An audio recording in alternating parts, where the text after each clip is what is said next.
Welcome to Not Milk Never Milk. Subscribe if you're lactose intolerant. In this video, I will explain how to make oatmeal lace cookies. These delicate treats are surprisingly simple to create, requiring just a few common pantry staples. First, let's gather our ingredients. You'll need 1/2 cup of unsalted butter, 1 cup of rolled oats, 1/2 cup of granulated sugar, and 1/4 cup of brown sugar.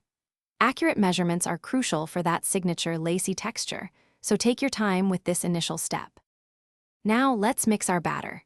In a medium bowl, combine your melted butter with both the granulated and brown sugars, plus 1 teaspoon of vanilla extract. Whisk until smooth. Next, gently fold in 1/4 cup of all-purpose flour, 1/4 teaspoon of baking soda, and a pinch of salt. Finally, add your 1 cup of rolled oats. Mix just until everything is incorporated.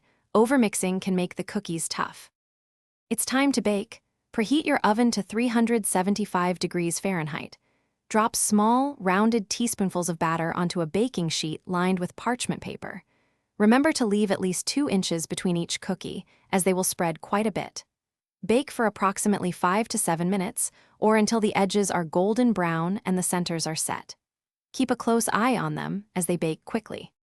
Once baked, let your beautiful lace cookies cool on the baking sheet for about 2 to 3 minutes. They are very delicate when warm, so this brief cooling period helps them firm up. Then, carefully transfer them to a wire rack to cool completely. Once fully cooled, store your oatmeal lace cookies in an airtight container at room temperature.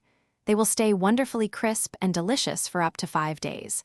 Enjoy your homemade treats. Thanks for watching. If this was helpful, leave a like and consider subscribing. See you next time.